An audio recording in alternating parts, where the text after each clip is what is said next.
Shalom, shalom, Israel, coming back at you with another lesson, Lord willing. This is edifying. First off, giving all praise, honors, and glories to Yahweh, Bahashim, Yahweh Shai, Bahashim Racha Kadash. Double honors to the apostles and elders of Great Millstone and all the teachers out there pushing this word and truth with truth and sincerity, especially not risk your lives to do so. May you be the elect. Shalom to all the Acumen and Aquath out there listening and learning. You Israelites, you so-called Negroes, Hispanic, Native and Seminole Indians who are the true children of Israel, as well as you speckled bird, the Israelites that look like, act like, and take on the customs of all these heathen nations. All right, so to you I say Shalom. This lesson is brought to you by the Spirit and the power of Yahweh, by Shem Yahweh Shai. Yahweh being the true name of our Father, the God of the Bible, the God of the Israelites, and Yahweh Shai being the only begotten Son of Yahweh, who the world ignorantly calls by the name of JC. All right, and this is brought to you in part by the book of Tobit, all right, which is in the Apocrypha. The Apocrypha is the books from the first book of Ezra all the way through the second book of Maccabees. All right, these are all the books that were taken out of the main Bible. All right, because why? It would reveal too much as to whom is whom. All right, so if you do not have the Apocrypha, it would behoove you to pick up an Apocrypha either from, you know, uh, such places such as Amazon or wherever you can buy a book, Barnes and Nobles, and any kind of bookstore, all right, that sells books, all right. And this is it's not just any kind of book, man. The Bible, the Apocrypha, these are books of true wealth, all right, true wealth, all right. The shit that we have in our pockets and our banks, that's not true wealth. That's an illusion, all right. But nonetheless, man, we're gonna get right on into it, all right. In this wealth, all right. In this case, the deposit book of Tobit. All right. This is chapter 3, and I'm gonna start at verse 2. O Lord, thou art just in all thy works, and all thy ways are mercy and truth, and thou judgest truly and justly forever. Remember me and look on me, punish me not for my sins and ignorances, and the sins of my fathers who have sinned before thee. And this is the point. For they obeyed not thy commandments. Wherefore thou hast delivered us for a spoil, and unto captivity, and unto death, and for a proverb of reproach to all the nations among whom we are dispersed. All right, because so now a lot of us, or should I say, these nations, look at the Israelites, the so-called Negroes, Hispanic, Native, and Seminole Indians, as bywords. Okay, they don't see us as the real men of the Lord. They don't see us as God's people. All right, and that's because the conditions we were brought into, and how we've pretty much grown as a people due to such circumstances. All right, but we forget. All right, we meaning the 2/3 now, because the Lord woke us up. The hopeful elects woke us up to remember why we were in the conditions that we were, and that He brought us up out of those conditions to do His will. Okay, so we're gonna get into that. All right, again, I'm gonna read the point. This is Tobit chapter 3 verse 4. For they obeyed not thy commandments, wherefore thou hast delivered us up for a spoil, and unto captivity, and unto death, and for a proverb of reproach to all the nations among whom we are dispersed. All right. So that was Tobit 3 and verse 4. All right, we're going to highlight that. Okay. And that brings me into, all right, because that's speaking on certain people. All right, this is Jeremiah 17 and verse 4. Actually, I'll read up. I'll start at verse 1. The sin of Judah. Okay, now anybody want to come up with the word Jew? Okay, that's actually short for Judah, which is the so called Negro. Okay, the sin of Judah is written with a pen of iron and with the point of a diamond. It is graven upon the table of their heart and upon the horns of your altars. All right, basically, Lord said, I'm not gonna have you just forget. I'm gonna let your ass know, okay, that you messed up. Verse 2, while their children remember their altars and their groves by the green trees upon the high hills. O my mountain in the field, I will give thy substance and all thy treasures to the spoil, and thy high places for sin throughout all thy borders. Here's the point. And thou, even thyself, shalt discontinue from thine heritage that I gave thee, and I will cause thee to serve thine enemies in the land which thou knowest not. For you have kindled a fire in mine anger, which shall burn forever. All right. So the Lord said, all right, he put his people in captivity. Okay. That we will be discontinued from our heritage.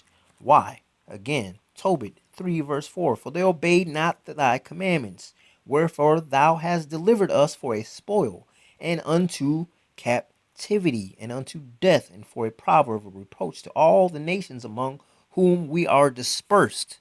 Again, because, all right, going into Jeremiah 17 verse 4, and thou even thyself shalt discontinue from thine heritage that I gave thee, and I will cause thee to serve thine enemies in the land which thou knowest not. For you have kindled a fire in mine anger, which shall burn forever.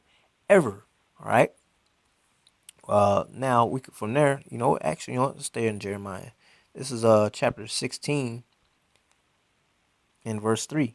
For thus saith the Lord power, Salaki, for thus saith the Lord Yahweh concerning the sons and concerning the daughters that are born in this place, and concerning their mothers that bear them, and concerning their fathers that begat them in this land. They shall die of grievous deaths. They shall not be lamented, neither shall they be buried. But they shall be as dung upon the face of the earth, and they shall be consumed by the sword and by famine, and their carcasses shall be meat for the fowls of heaven and for the beasts of the earth. And this is going into not only the heathens, okay, not only them, because remember the Lord said when he come back, he got to start with the house of Israel first.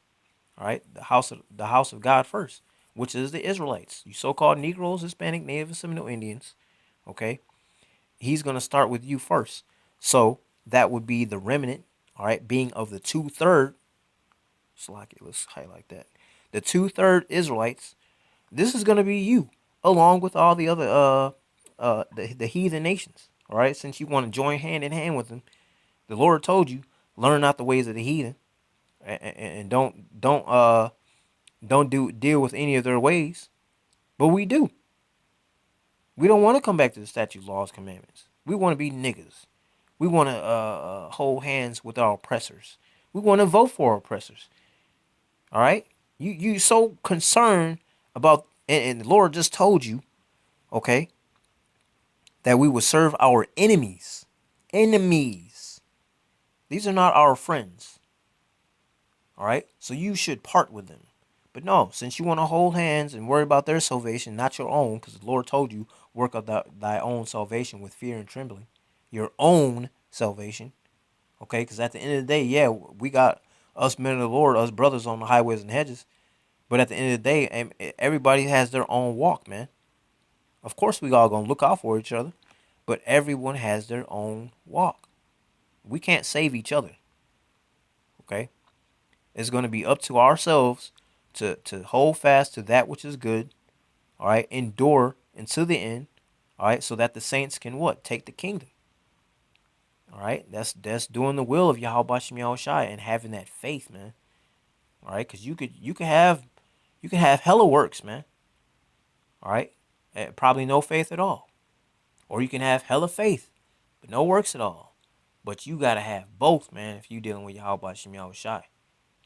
Okay, and it's gonna show.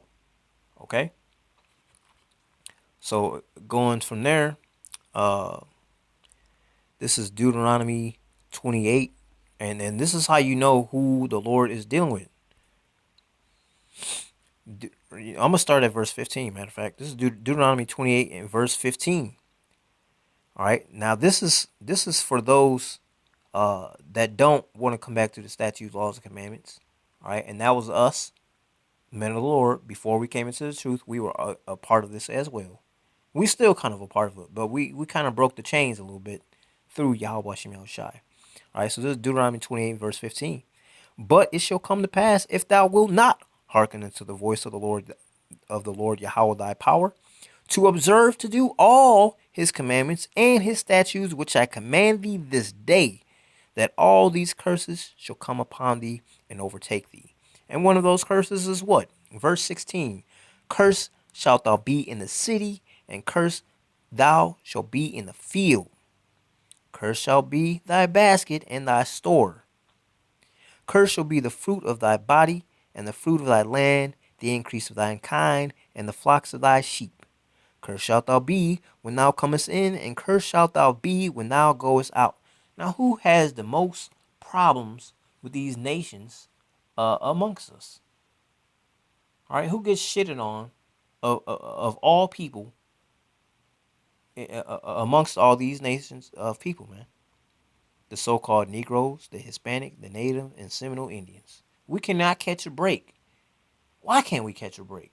Because we disrespected our power, our Father, Yahweh Bashem Yahushai. And because we did that, he did what? He put us in different captivities. And because of those different captivities, we always had that boot on our neck, man. That's the curses. That's the curses. Okay? Again, Tobit 3, verse 4. For they obeyed not thy commandments. Wherefore thou hast delivered us for a spoil, and unto captivity, and unto death, and for a proverb of reproach to all the nations among whom we are dispersed. We don't want to follow the statute, law, and commandments. Then the Lord put us in different captivities. And with those different captivities, he had the curses upon us. And we've been shitting on or getting shitted on ever since. So now that the Lord has woken us up and going out on the highways and hedges teaching his word, okay, now the people are looking at us a little different. Maybe a little bit of hatred, but now they seeing that we ain't niggas. They see us as they don't want to admit it, but they see us as prophets. They know it. They seeing the things that we talk about are coming to their faces now. All right, it's not being miscued. All right, it's not what's the word? There's not subtle changes. Now they're starting to see it. Even the demons themselves, man, are putting it point blank period to them, man. All right, and people are starting to see that the men of the Lord are on the highways and the hedges are teaching this word and telling them what's going on, because the Lord said He made us watchmen. All right, going back to the book of Ezekiel, the 3rd chapter, verse 17 through 19, will tell you that. All right, that we are to warn you, and if we don't warn you, all right, that blood of you being killed is gonna be on our hands. But if we do warn you and you still do wicked, you gonna die. But we straight, because we warned you. But but if you do change your ways, all right, that hey man, the angels rejoice, man. They all clap, man. They, all it takes is one.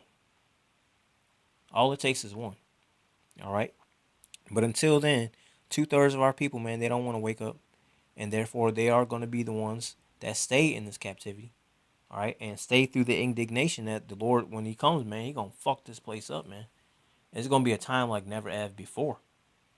All right, so if you don't want no part of that, man, you don't want no smoke, man, you better pray and repent. All right, and come out of this.